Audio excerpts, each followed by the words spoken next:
Mackenzie Wilson, 28, and just last month, my world completely fell apart. First, I lost my job at a collapsing startup. But nothing, not the stress, not the panic, prepared me for what happened next. I came home to find every lock on the house changed. Then, my phone buzzed, a message from my mom. "We changed all the locks. You don't have a home anymore." Tears welled up as I stared at the screen. Typed back, "How funny, how brave they think they are." Our relationship had always been complicated, but this crossed a line I never imagined they'd dare. 2 days later, I got an email, urgent and formal, from their lawyer. What it said changed everything. Before I continue, tell me where you're watching from, and hit subscribe if you're ready to follow this wild ride. I grew up in Oakwood Heights, a quiet, middle-class suburb just outside Boston. From the outside, my childhood looked like a postcard. A 2-story colonial house, manicured lawn, white picket fence. It could have been plucked from a real estate brochure. But behind those perfect shutters, Patricia and Robert Wilson ran our house like a military base. From as far back as I can remember, everything had to follow their schedule. Mondays were piano, Tuesdays were swim team, Wednesdays tutoring. My dad reviewed my report cards with a red pen, circling any grade lower than an A. "Mackenzie, excellence isn't optional in this family," he'd say, sliding a B+ math test back across the table with a sigh. My younger brother, Trevor, fit their mold perfectly. Years younger than me, but always the star. He followed every rule: National Honor Society, debate team captain, straight into my dad's alma mater. Trevor was the golden child. Me? I was born with questions. "Why do I need calculus if I want to be a writer?" I'd ask. My mom would shoot back, "Because Wilsons become doctors or lawyers, not starving artists." End of discussion. By high school, our home felt like a war zone. I joined the school paper. They signed me up for pre-med summer camps. I applied for journalism internships. They scheduled hospital volunteer hours. The tug of war wore us all down, but no one backed off. When college apps rolled around, I played along, on the surface. But behind the scenes, I secretly applied to business programs. When the acceptance letter from Northeastern's business school came, with a partial scholarship, I finally laid my cards on the table. "I'm going for business, not medicine," I announced at dinner, sliding the letter across the table. Silence. 10 long seconds of it. Then my dad finally said, "Then you'll do it without our support." They meant it. Trevor got a fully paid ride. Me? I juggled 3 jobs: campus bookstore in the mornings, waitressing at night, retail shifts on weekends, to cover what my scholarship didn't. But they also carved a canyon between me and my parents that never fully closed. After graduation, I landed a marketing job at a promising tech startup. The pay barely covered my studio apartment and loan payments, but it was mine. For 3 years, I built my life. I only visited my parents for holidays. Conversations short, stiff, guarded. Then COVID hit. Our startup lost funding, shrank, and eventually shut down. The job market froze. After 2 months of rejections and draining my savings, I had no choice. I asked to move back home. Just for 6 months, I promised. Reluctantly, they cleared out Trevor's old room. From day one, it was a nightmare. Same rules as when I was 16. Curfews, chore charts, mandatory family dinners. My mom casually reminded me, often, that I could still apply to med school. "It's not too late at your age," she'd say. Every rejection email I got became fuel for their fire. "Marketing? In this economy?" my dad would sneer. You could have been halfway through a medical residency by now. By this point, tensions in the house had reached a breaking point. What was supposed to be a 6-month stay had turned into a constant source of conflict. Whatever I could contribute, small payments from the occasional freelance gig, was brushed off as inadequate. My job search was seen as scattered. Every interview, for a role they thought was beneath a Wilson, was met with cold silence or subtle judgment. Then came the moment that broke me. After 5 rounds of interviews, I learned I didn't get the job at a digital marketing agency. I was the runner-up, second choice. I found out while sitting at the kitchen table, checking my email. I could barely hold back tears.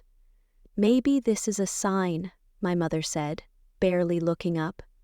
"Your grandmother would be so disappointed to see you like this." That comment lit a fuse. My grandmother, her own mother, had been my biggest supporter. Before she passed 3 years ago, she used to slip me checks during college, always whispering, "Follow your passion, Mackenzie." She believed in me when no one else did. "Don't you dare speak for Grandma," I snapped. She was the only one who ever supported me for who I am. What followed was the worst argument we'd ever had. Words like ungrateful, failure, and disappointment were thrown like knives. I accused them of never loving me, only the version of me they tried to force into existence. They called me entitled and delusional. I stormed out and spent the night at my friend Allison's place, trying to clear my head. The next morning, I had a job interview across town. Not my dream job, but something steady, something to help me rebuild. On my way there, I texted my mom, "I'll be back this evening, let's talk calmly." I had no idea that by the time evening came, I wouldn't have a home to return to. The interview actually went well. The role was for a content marketing manager at a small, stable company. It didn't have the energy or perks of the startup world, but it offered a solid paycheck and benefit. Walking back to my car, I felt something I hadn't in weeks. Hope. On the drive back, I rehearsed what I'd say when I got home. "Let's start fresh. I think this job might work out. And I'm grateful, really, for the roof over my head while I've been figuring things out." It was a little after 4:30 p.m. when I pulled into the driveway. Everything looked exactly the same. The hedges trimmed, my mom's garden gnomes in their usual spots, the American flag by the door waving gently in the breeze. All normal, until I tried the front door. My key slid in, but it wouldn't turn. Weird, I thought. I jiggled it, tried again, nothing. I knocked. "Mom? Dad? The lock's stuck." No answer. I walked around to the kitchen side door, the one we used the most. Same thing, key wouldn't turn. That's when the cold panic set in. I rushed to the back door. Same result, no entry. Standing on the back patio, I pulled out my phone and called my mom. Voicemail. Called my dad. Voicemail. Finally, I called my brother Trevor, who lived a couple hours away in New York. "Trevor, hey, something's weird. I can't get into the house, and no one's answering." There was a long pause on the line. Then he said quietly, "Mac, I think you should check your texts." My stomach dropped. I pulled the phone away from my ear. There it was, a new message from my mother, received during the call. Hands trembling, I opened it. "We changed all the locks. You don't have a home anymore. After last night, we've decided it's time for you to figure your life out on your own. Your things will be boxed up and available for pickup Saturday. We'll be out. Everything must be gone by 5 p.m. I just stood there, staring at the screen. The ground felt like it was shifting under me. They'd really done it. They changed the locks. while I was at a job interview. The house I had lived in for 6 months, and for 18 years before that, was now off limits to me. Still reeling, I texted back, "How funny, how brave they think they are." Ha ha! The laugh had been pure bravado. Inside, I was unraveling. I immediately redialed both my parents' numbers. Still off, still silent. I looked up at the house. My bedroom window, on the second floor, stared back at me like a stranger. And that's when it hit me. Everything I owned was still inside. My clothes, my laptop, my entire portfolio, my birth certificate, my passport, my life. "Mac, you still there?" Trevor's voice cut through the haze. I'd forgotten I was still on the phone. "Did you know about this?" I asked, my voice barely above a whisper. "Not until an hour ago," he said, sounding awkward. "They called me after it was done. Look, they're really upset about last night. Maybe give it some time?" "Time?" I snapped. "Trevor, they've locked me out. My documents, my work stuff, everything is in that house, and I have nowhere to go." He hesitated. "Maybe you could stay with a friend for a few days? I'd offer my place, but Lisa's parents are visiting, and—" "Forget it." I cut him off, heat rising in my chest. "Tell them this is illegal. You can't just evict someone without notice." "I'll talk to them," he said weakly. "Just don't do anything that makes it worse, okay?" I hung up. Then I just sat there, staring at the house I'd grown up in. Through the kitchen window, I saw my mom moving around, calm, deliberate, eyes never turning toward the driveway. She knew I was here. They both did. My hands shook as I called Allison, the friend I'd stayed with the night before. "Ollie, I need a huge favor. Can I crash on your couch again? My parents—" my voice cracked. "They changed the locks. They kicked me out."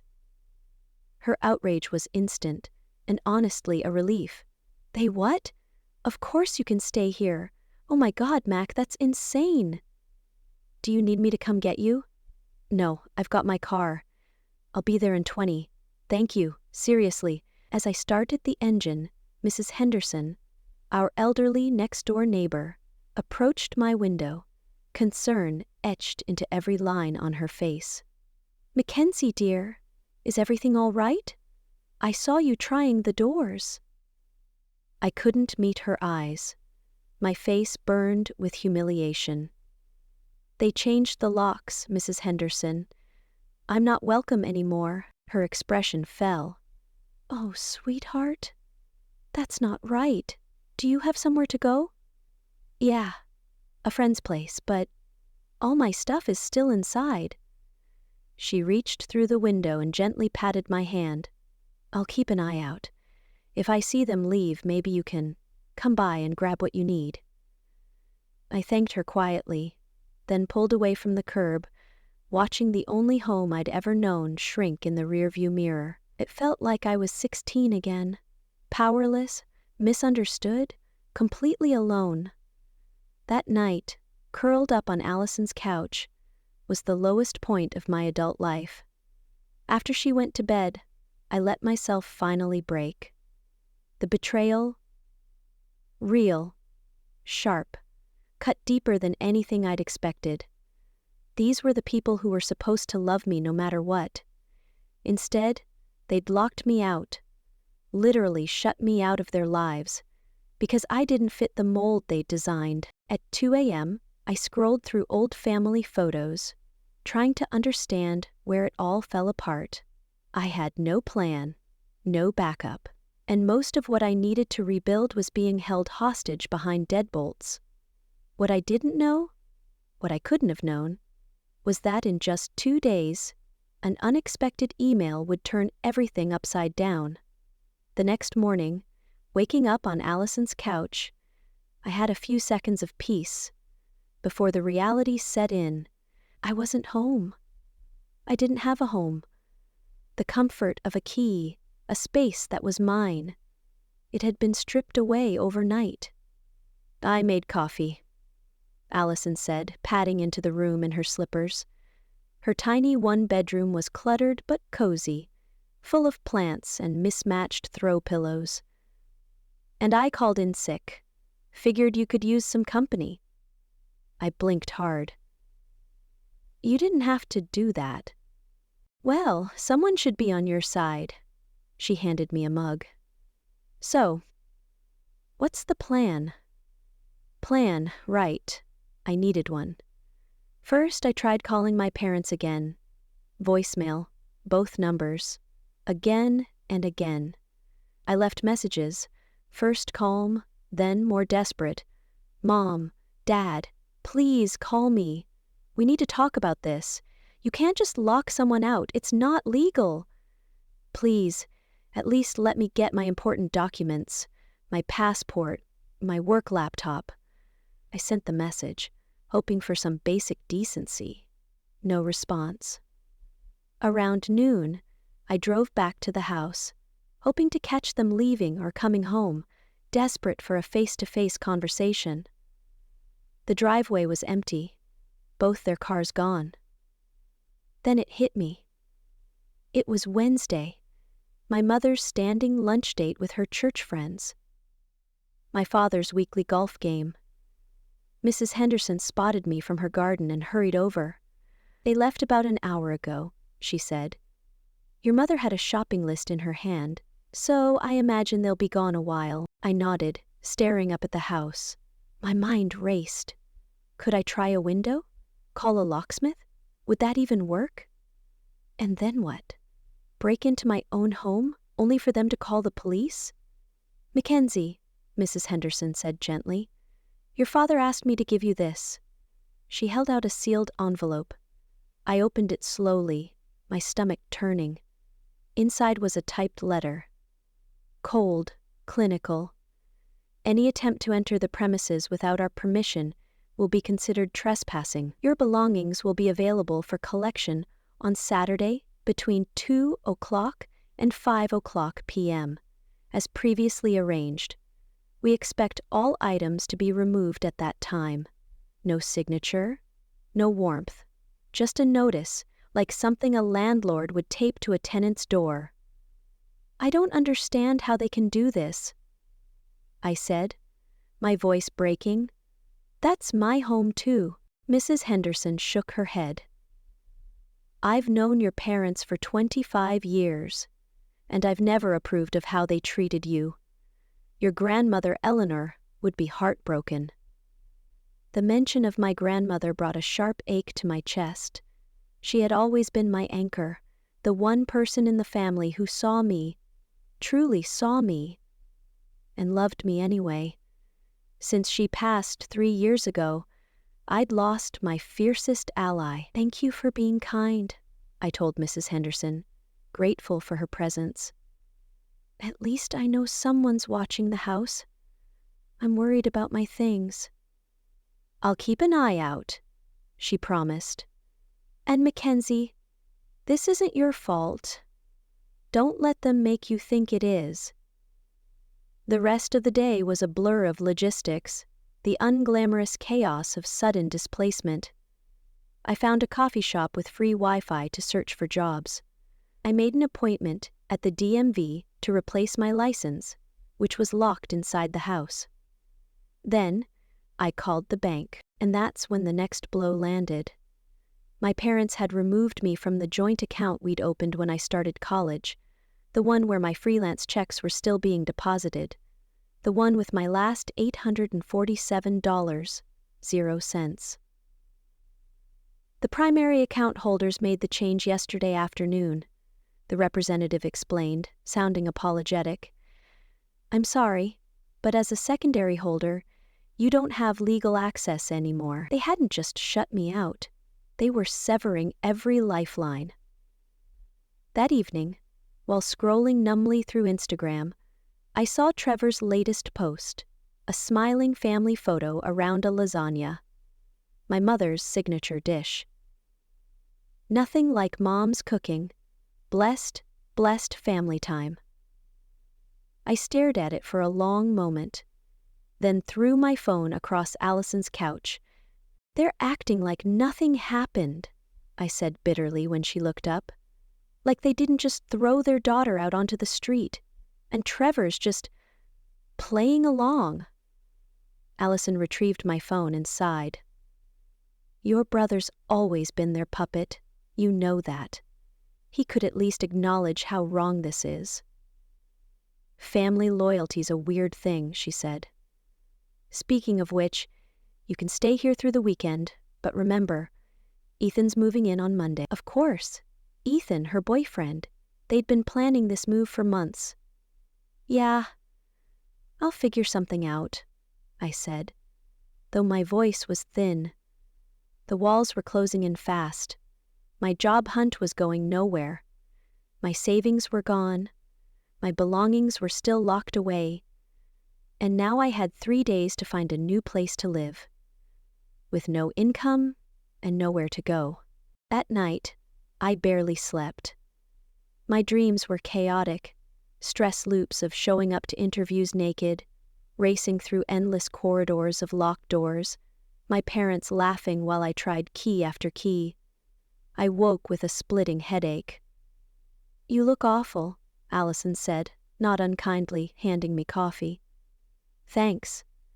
Maybe you should talk to someone. Like a therapist? No, like, like a lawyer." "What?" I blinked. "Come on. That's overkill." "Is it?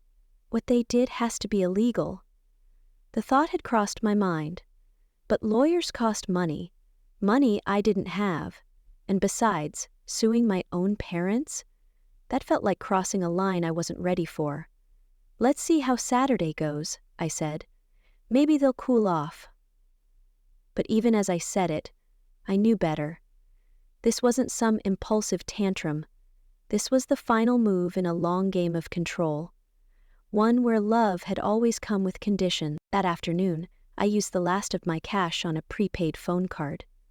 With my bank account frozen, I wasn't sure my next phone bill would go through. I was applying for a barista job. Anything, at this point. When an email notification lit up my screen. Senders, Sanders and Wilson Law Firm, subject, urgent. Regarding Wilson family property and assets. My heart dropped. Were they suing me now? For what? Being a failure, I opened the email with trembling fingers. "Dear Miss Wilson, I am contacting you regarding urgent matters pertaining to the Eleanor Wilson Trust, for which our firm serves as legal executive. Recent events have necessitated our immediate intervention." I froze. Eleanor Wilson. My grandmother. I kept reading, heart racing. "It has come to our attention that your current residential status has been compromised, which constitutes a direct violation of the terms established in your grandmother's trust. We request an immediate consultation to discuss your legal options." At the bottom was the name, Jonathan Peters, Senior Partner, with a phone number, and a confidentiality notice warning against sharing the email's contents. I read it 3 times, trying to absorb it. My grandmother had a trust, and somehow it was tied to my housing? Legal options? I grabbed my phone and dialed. "Sanders and Wilson, how may I direct your call?" said a polished female voice. "This is Mackenzie Wilson," I said. "I got an email from Jonathan Peters. About my grandmother's trust?" "Moment, Miss Wilson." After a short hold filled with faint classical music, a calm, deep voice came on the line. "Miss Wilson, thank you for calling. I'm Jonathan Peters." I took a breath. "What is this about my grandmother's trust?" "I wasn't aware she had one." "That's precisely why we need to meet," he said. There are confidentiality concerns I can't address over the phone. Could you come to our office tomorrow at 10 o'clock IE? Yes, I can do that. I jotted down the address he gave me. Excellent. And Miss Wilson, please bring any documentation you have regarding your recent living situation and the circumstances of your departure from the family residence. After I hung up, I sat there frozen, mind racing. My grandmother had always been the rebel in our family, a successful entrepreneur who married late, traveled constantly, and never hesitated to challenge my mother's rigid parenting style. While my parents pushed me toward practical, prestigious careers, Grandma Eleanor was the one who encouraged me to follow my creativity and trust my instincts. Some people need to control others to feel safe, she once told me during one of many difficult times with my parents. True strength is letting people find their own path and being there to catch them if they fall. She passed away 3 years ago, suddenly, from a heart attack. The funeral had been brief, efficient, just the way my mother liked things. I remember being surprised that Grandma's estate seemed to transfer directly to my parents with little fanfare or legal involvement, but I'd been too grief-stricken at the time to question it. Now memories began rushing back. Small things, the pointed remarks Grandma made, the meaningful looks she gave when my parents talked about her assets, her insistence on speaking with me privately in the final years of her life.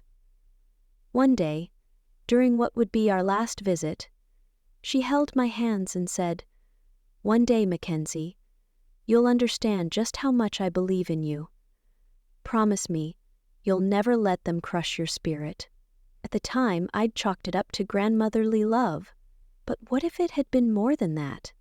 That night, I barely slept. My brain spun through every possibility, from a minor inheritance to some massive hidden fortune. A forgotten savings bond? A secret trust fund? Could she have been a silent millionaire? By morning, I was exhausted but determined. I arrived at the Sanders and Wilson office 15 minutes early, painfully aware of the dark circles under my eyes and the wrinkles in my clothes. The building was a sleek, intimidating high-rise in the heart of downtown, its lobby all marble, chrome, and glass. I felt like an intruder. I approached the reception desk and gave my name, trying to project confidence. "Miss Wilson, welcome," the receptionist said warmly. She looked polished and efficient, probably in her 50s. "Mr. Peters is expecting you. 15th floor, suite 1520. The elevator ride gave me a moment to breathe. Whatever this was, I needed to stay composed.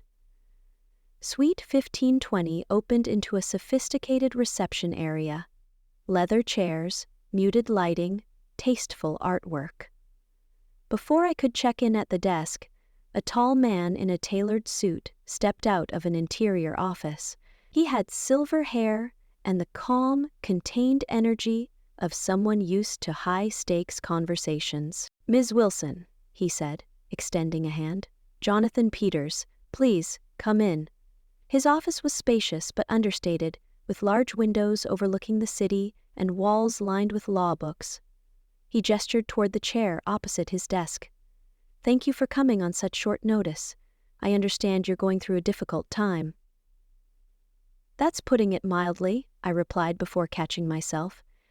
"Sorry. It's been a rough few days." "Completely understandable." He opened a thick file on his desk. "Miss Wilson, were you aware that your grandmother established a family trust before her death?" "No. I knew she had some assets, but—" "My parents handled everything after she passed." "That's part of the problem," he said, his expression turning serious. "Your grandmother established what's called a conditional trust. The Wilson family home, where you've been living until recently, was placed in that trust, along with a significant portion of her financial assets. Exactly, he said, which is why our firm, acting as the trust's legal executor, was automatically notified. Automatically? I echoed, stunned. Your grandmother was very thorough, he said, his voice softening. The trust includes a monitoring clause. When your access credentials, your keys, failed to open 3 separate entry points in a short span, it triggered a violation alert. I stared at him, speechless. She planned for this? She anticipated there could be complex family dynamics, he said gently. She wanted to ensure your interests were protected. Tears welled in my eyes as the full weight of it sank in. My grandmother hadn't just loved me. She'd taken deliberate, legal steps to shield me from exactly the kind of rejection my parents had just carried out. There's more, Jonathan said gently, pulling out another set of documents. The trust also includes substantial educational funds that were meant to be made available to you upon request. According to our records, you never accessed them, even after completing your degree. Did you apply through your parents? No, I whispered. I worked multiple jobs to get through college. My parents said they wouldn't support a business degree. Jonathan's expression darkened. I see. That's extremely concerning. As trustees, your parents were legally obligated to inform you about the existence of those funds. We'll need to look into whether there's been any financial impropriety. The room tilted slightly around me. It was one thing to be locked out of a house that wasn't legally theirs, but to learn they might have knowingly withheld education funds that were meant for me? What happens now? I asked, barely able to get the words out. You have several options, Jonathan replied, his tone shifting to something more formal, more deliberate. As the trust's beneficiary, you have the right to invoke immediate enforcement of its terms. That would require your parents to restore your access to the property within 24 hours or face serious financial penalties, including the possibility of being removed as trustees. You mean I could force them to let me back in, or have them removed entirely? Yes. He continued.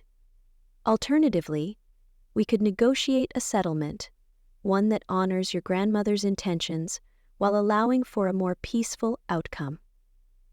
That might include securing separate housing for you, funded by the trust, while allowing your parents to remain in the home under revised terms. I sat there in stunned silence, trying to absorb this sudden, staggering reversal. My entire life, I'd been at my parents' mercy, financially, emotionally, practically. And now, in a twist I never could have foreseen, I held the leverage. I need time to think, I finally said. Of course. He slid a small USB drive across the desk. This contains digital copies of the trust documents. I suggest reviewing them carefully. You need to fully understand your rights before making any decisions. We'll need your response within 3 days. The trust terms require swift action in cases of violation.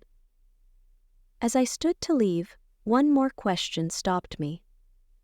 Mr. Peters, how did you know they'd locked me out? I get that the key alert was triggered, but how did you know the details? A faint smile touched his lips. Your grandmother arranged for specific monitoring of the property. We work with a trusted local contact who notifies us of any suspicious activity.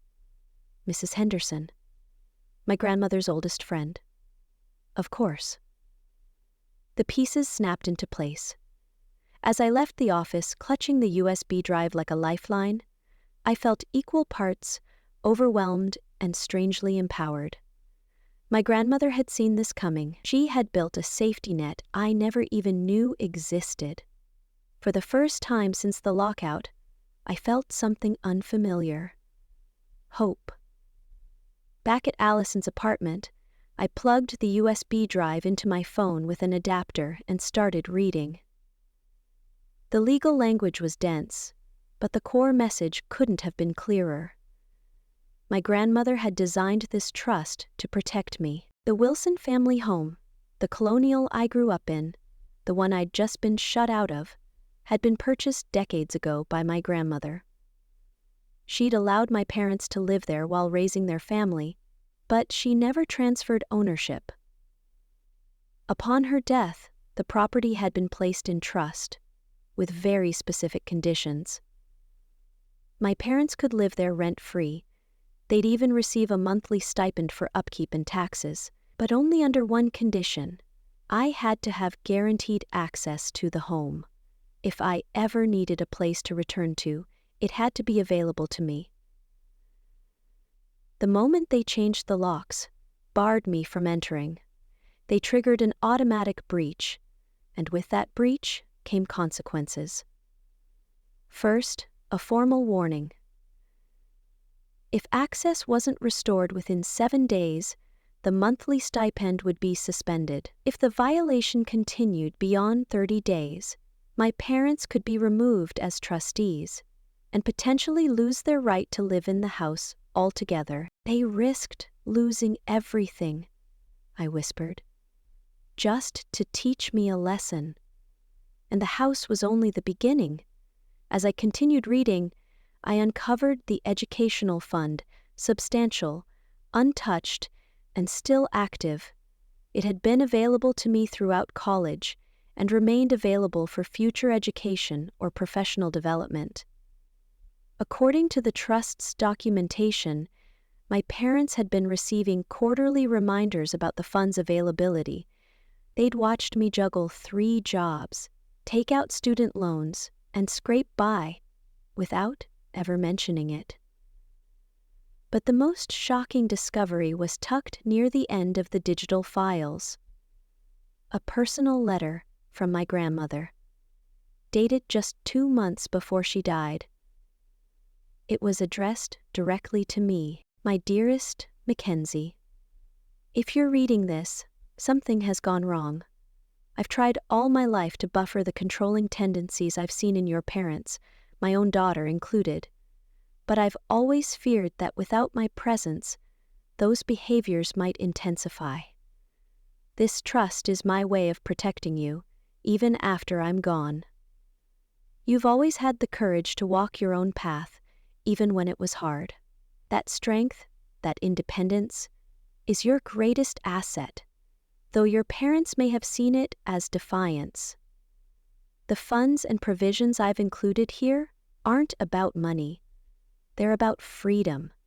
The freedom to make your own choices, free from coercion or guilt. Use them wisely, but never feel ashamed for claiming what is rightfully yours. Know that I am, always, so incredibly proud of you. With all my love, Grandma Eleanor. I read the letter 3 times, tears streaking down my face.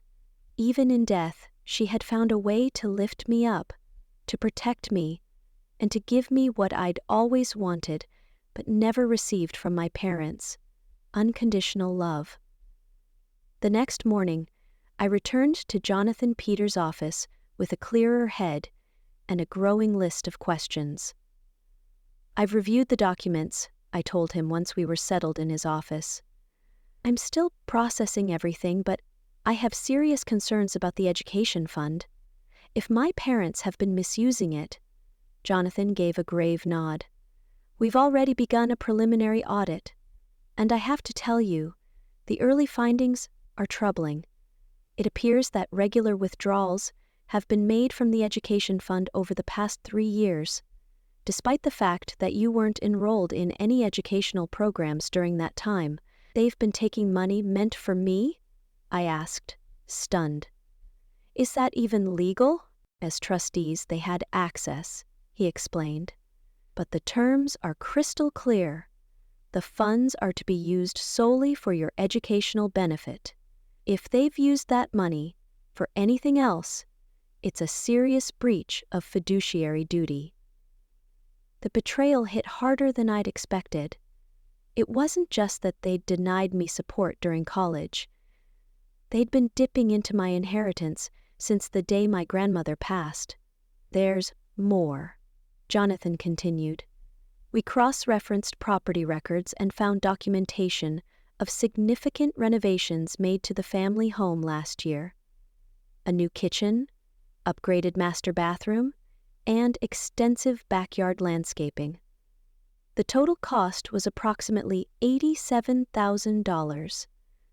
0 cents. I remembered those renovations vividly. My mother's dream kitchen with custom cabinetry and designer appliances. My father's meticulously designed backyard, complete with a built-in grill and waterfall feature. They'd said they'd saved for years. They used my education money to renovate the house, I said flatly. That appears to be the case, Jonathan confirmed. We'll need to initiate a full forensic accounting to confirm amounts and timelines. I leaned back, struggling to absorb the scope of the deception. What are my options now? Jonathan outlined 3 possible paths.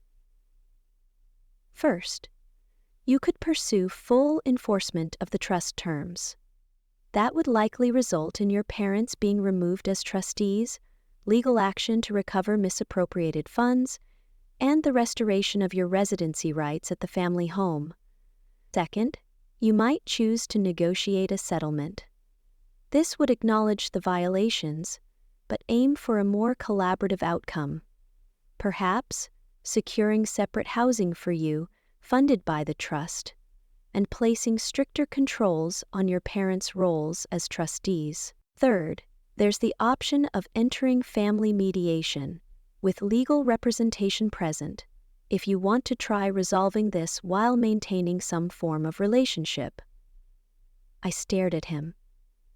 Given everything I've learned, why would I choose anything but the first option? Jonathan leaned forward, his voice measured. Ms. Wilson, in my 30 years of practice, I've seen how ugly family legal battles can get, even when someone is clearly in the right. The emotional cost of fighting your own parents in court can be profound. I'd be doing you a disservice if I didn't lay out all your choices. I appreciated his honesty. What would you recommend? I'd suggest we begin by issuing a formal legal notice. It would outline the trust violations and assert your rights as the beneficiary. This gives your parents a chance to respond. Sometimes, just showing them that the power dynamic has changed is enough to bring them to the table. It made sense. Let's do that, I said. I'll draft the documents today, he replied. We can have them delivered tomorrow. As I rose to leave, one last question tugged at me. Mr. Peters, did my grandmother ever say why she went to such great lengths? Did she know something like this might happen? He paused, choosing his words with care. Your grandmother was a remarkably perceptive woman. During the planning process, she spoke candidly about what she called conditional love, the pattern of your parents withdrawing support whenever you made decisions they didn't agree with. She feared that behavior might intensify after her death. She saw it all so clearly, I murmured. Indeed, he said. Her priority was making sure you had the freedom to live your life on your own terms. That's why the trust includes not just housing protections, but funding for education and career development as well. As I stepped out of the law office, emotions churned within me.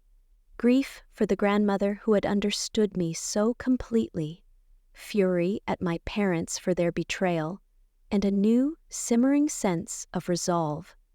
This wasn't just about reclaiming my place in the family home anymore. It was about finally standing up for myself, something my grandmother had always believed I was capable of. The formal legal letter was delivered to my parents the next day by courier. Jonathan called to confirm they'd received it. and warned me to brace for their reaction. It didn't take long. Within hours, my phone lit up with calls and messages. Rage, disbelief, and eventually, forced concern. The first voicemail came from my father, his tone cold and furious. "What is the meaning of this? Some lawyer shows up with these absurd accusations about your grandmother's so-called wishes? This is outrageous." My mother's response was more emotional, laced with guilt. "Mackenzie, I can't believe you do this to your own family. After everything we've done for you, please, call us. We need to talk." An hour later, the tone shifted dramatically. "Honey," my mother texted, "there's clearly been a misunderstanding. We never meant for you to leave permanently. Let's talk this through as a family." I forwarded every message to Jonathan without replying. His advice was firm. Let the legal process unfold. Don't let yourself get pulled into emotional traps. That evening, my phone rang again. Trevor. "Mac, what the hell is going on?" he asked. "Mom and Dad are losing it. Something about a trust and lawyers showing up at the house?" "Did they tell you what they did?" I asked quietly. "Locking me out? Stealing my education funds?" There was a long pause on the line. "They said you're twisting things. That Grandma's trust was for the whole family, and you're using it to attack them." I let out a bitter laugh. "Of course they said that. Ask them about the $87,000 0-cents kitchen remodel. Paid for with my education fund." "That can't be right," Trevor said, shaken. "They told me they saved for years." "I have the records, Trevor. Financial statements. Withdrawal logs. They've been stealing from me since Grandma died, just like they've been controlling us both our whole lives." Another silence. "I don't know what to believe right now." "Then come to the meeting. Jonathan's arranging a formal sit-down with everyone. You'll see the evidence for yourself." After I hung up, a strange calm settled over me. For the first time, I wasn't at the mercy of their manipulation. I had truth, legal standing, and the foresight and love of a grandmother who had prepared for this moment long before I ever saw it coming. This wasn't just a fight, it was a reckoning. The meeting was scheduled for the following Tuesday at 10 o'clock a.m. in a neutral conference room at Sanders and Wilson. Jonathan said it would be better to keep things away from emotionally charged spaces. In the days leading up to it, I prepared. Mentally, emotionally, and practically. Jonathan provided a complete financial breakdown of the trust, highlighting clear violations. Over $120,000, 0 cents, misappropriated in just 3 years. Money that should have gone toward my education, career, and well-being. Allison helped me put together an outfit from her own closet. Most of my belongings were still locked in the house. "You need to look like you're in control," she said, handing me a navy blazer and a crisp white blouse, like someone they can't steamroll. The morning of the meeting, I arrived 30 minutes early. My stomach churned, but my resolve held firm. Jonathan met me in the lobby. "Remember," he said as we rode the elevator, "this isn't about punishment. It's about setting boundaries and honoring your grandmother's intentions. You're here to make sure that happens." The conference room felt intimidating.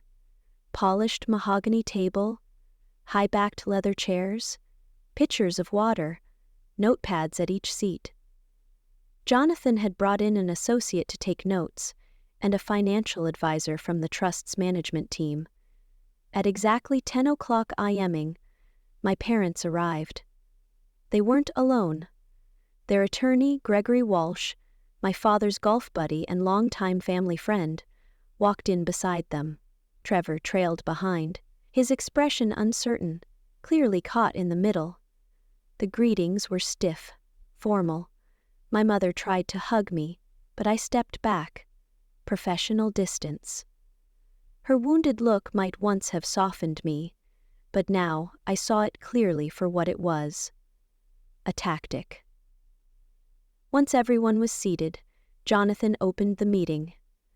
We're here today to address serious concerns regarding the administration of the Eleanor Wilson Trust, he began. Specifically, violations of the residence clause and suspected misappropriation of designated funds. And just like that, the confrontation I had spent my life avoiding had finally begun. My father cut in immediately. This is absurd. Eleanor was my mother-in-law. We had countless conversations about her wishes for the family home. Jonathan remained composed, his voice calm but firm. With all due respect, Mr. Wilson, the legal documents speak for themselves. The trust terms are explicit. Mrs. Mackenzie Wilson has a guaranteed right to reside in the family home whenever needed. He slid printed copies of the relevant trust clauses across the table.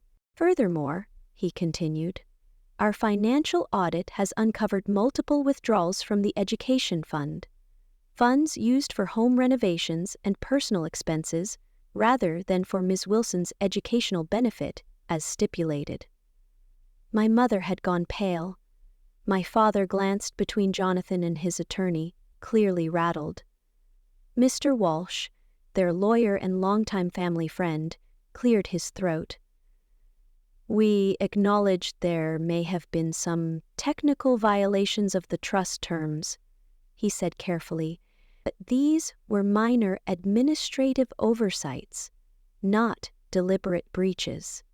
Jonathan's response came cool and sharp. Changing the locks to forcibly exclude a trust beneficiary is hardly a technicality, nor is withdrawing over $120,000, 0 cents, from a designated education fund to pay for personal home improvements. Trevor's head snapped up. $120,000, 0 cents? Mom? Dad? You said it was just some maintenance costs. My father shot him a warning glance. Over the next hour, Jonathan walked us through the full body of evidence. Bank statements, invoices, property records, text messages confirming the lockout, and most damning of all, my grandmother's written instructions regarding my welfare. With each document laid out, my parents' position eroded. At last, after the presentation concluded, Jonathan turned to me. Ms. Wilson, would you like to speak? I took a breath, then looked my parents in the eye. Really looked. For the first time since I'd walked into the room, you've used financial control as a weapon for as long as I can remember. When I chose business over medicine, you cut me off. You watched me juggle 3 jobs through college, never once telling me about the education fund Grandma had set up. And when I came home during one of the hardest times in my life, you saw an opportunity to reassert control by locking me out. My voice steadied as I went on. But what hurts more than the money is the betrayal. Not just of me, but of Grandma Eleanor. She trusted you to support my independence, even when you didn't agree with my choices. And instead, you violated her trust in every possible way. My mother's eyes filled with tears. We only wanted what was best for you, Mackenzie, she whispered. We've always wanted you to succeed. No, I said firmly. You wanted me to succeed your way. That's not love. That's control. My father, cornered and increasingly agitated, finally exploded. This is how you repay us? By dragging lawyers into it? Your grandmother would be ashamed of what you're doing. Jonathan didn't flinch. Actually, he said calmly, Mrs. Eleanor Wilson anticipated this very scenario. That's why she built enforcement mechanisms into the trust. She even left written documentation expressing concern about your controlling behavior toward Mackenzie." He handed out copies of her letter. As my parents read her words, the anger seemed to drain from them. My mother covered her mouth, tears now falling freely. Trevor, who had remained silent through most of the meeting, finally spoke up. "I had no idea. Mac, why didn't you tell me it was this bad?" "Would you have believed me?" I asked gently. "You've always seen a different version of them than I have." He lowered his gaze, silently acknowledging the truth. After a long, heavy pause, Jonathan redirected the meeting. "We now need to discuss a path forward, one that honors the trust and, if possible, supports healing within the family. Ms. Wilson has prepared a proposal," he added, nodding to me. I pulled out the document we'd drafted.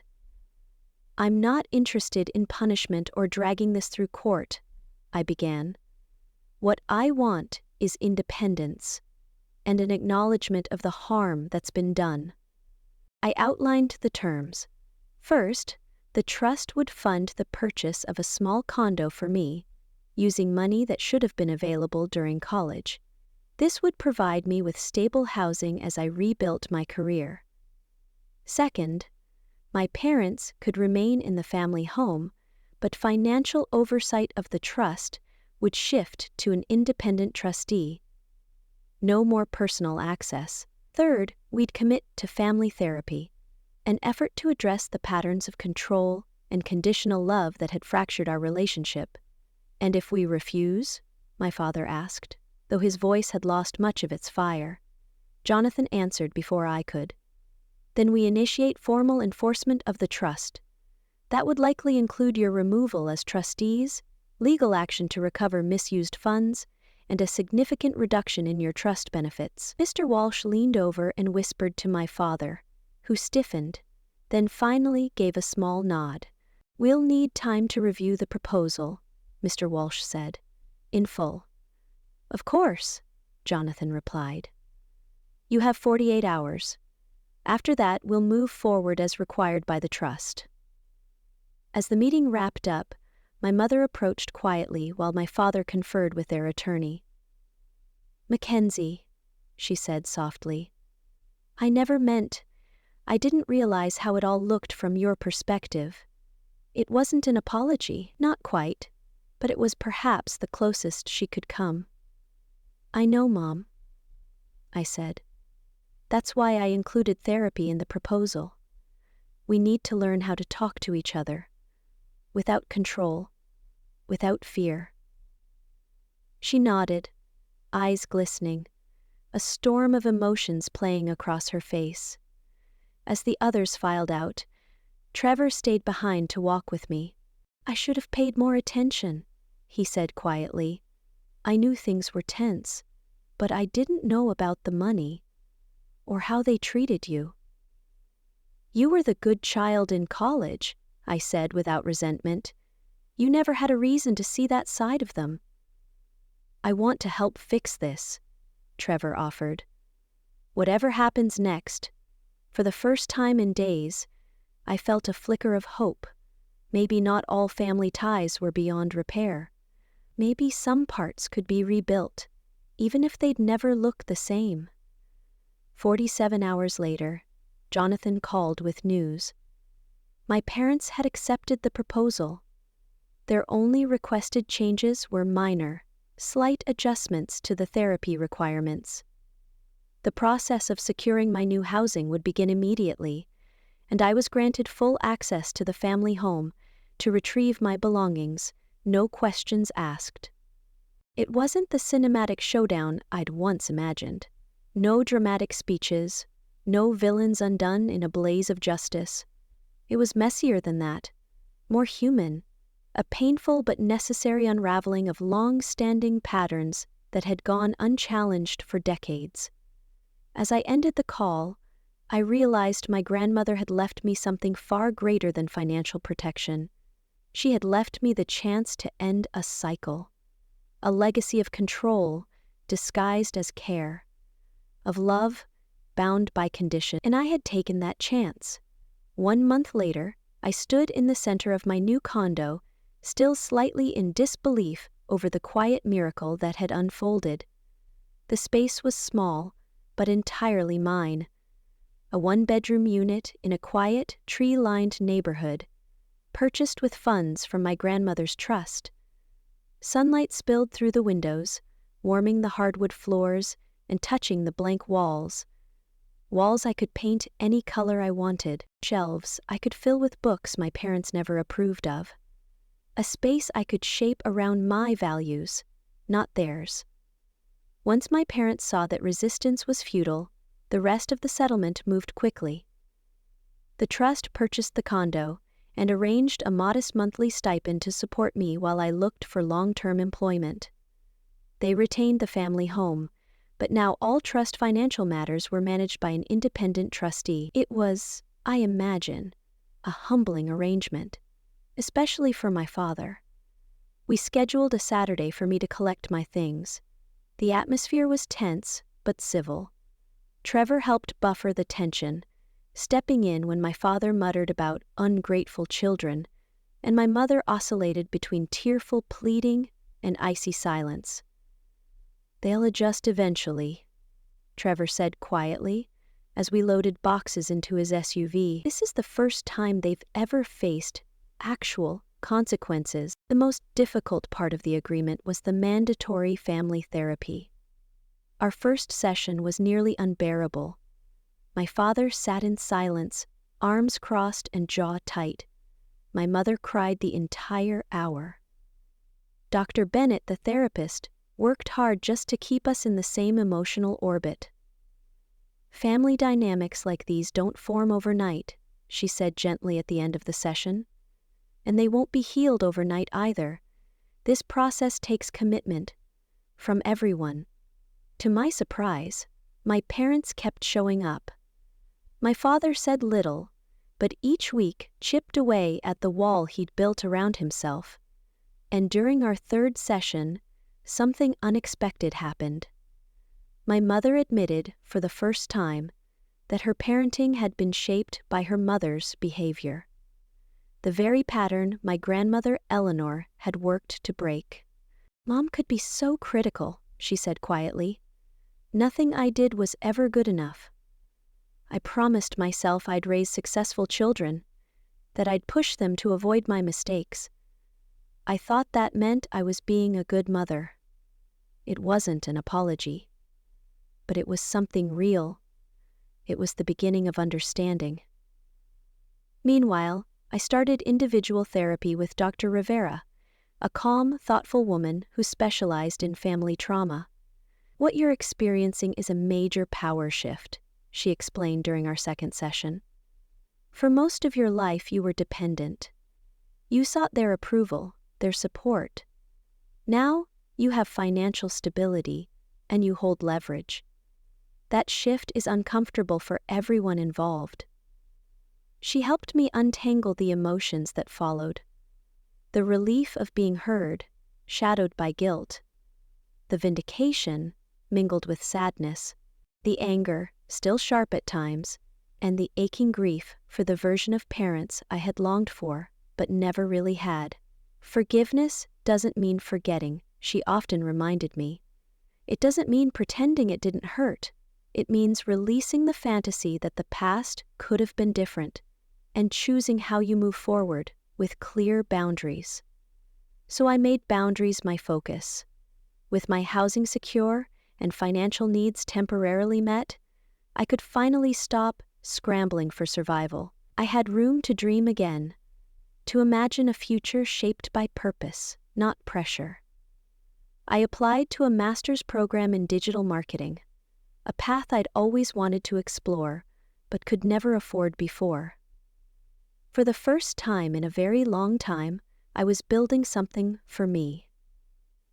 After finishing undergrad, I enrolled in fall classes using legitimate education funds from the trust, feeling a deep sense of walking the path my grandmother had intended for me. Through this process, Trevor and I grew closer, Free from the usual comparisons our parents set up between us, we found a genuine friendship. He admitted during one coffee meetup, "I always envied your courage to follow your own interests, even when Mom and Dad disapproved. I did everything they wanted. Perfect grades, right college, right career. And I'm not even sure I like being an accountant. I never questioned it. It's never too late to make changes," I told him, realizing how much I sounded like our grandmother. The most surprising development came from Mrs. Henderson, our parents' neighbor who had been kind during the lockout.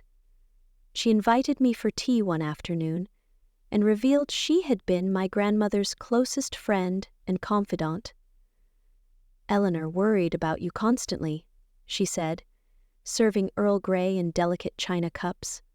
"She saw how Patricia and Robert's control was affecting you. That's why she set up the trust the way she did. You were her eyes and ears." I suddenly understood the local contact Jonathan had mentioned. "Eleanor asked me to watch over you, especially after she was gone. When I saw them changing those locks, I knew immediately it was what she feared most." "Thank you," I said, fighting tears, "for helping protect me. She was so proud of you, dear. Your independence, your determination to walk your own path. Those were the things she valued above all else." Those words became a touchstone as I navigated my new reality.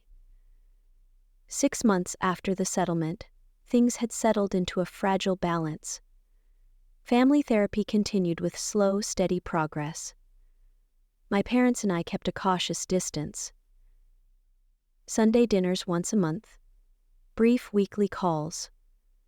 The raw edges of betrayal were beginning to heal, though our relationship would never be what it once was. And maybe that was for the best. My mother had started individual therapy herself, sometimes sharing insights into her own upbringing that helped me understand, if not excuse, her actions. My father remained resistant, but had stopped actively sabotaging the therapy process. The trust operated as it was meant to. Transparent financial reporting prevented further misuse. I accessed the education funds properly for my master's program, finally experiencing the support my grandmother had always intended. As I prepared for my second semester of graduate school, an unexpected email arrived. A marketing internship with a growing digital agency, perfectly aligned with my studies. I applied right away and was soon invited to interview. On the morning of the interview, I stood before the mirror, professional and confident in a way I hadn't been during those desperate job searches months ago. On my nightstand sat a framed photo of my grandmother, Eleanor. Her wise eyes and subtle smile seeming to approve of the woman I was becoming. I picked up the photo and whispered softly, "You saw it all coming, didn't you?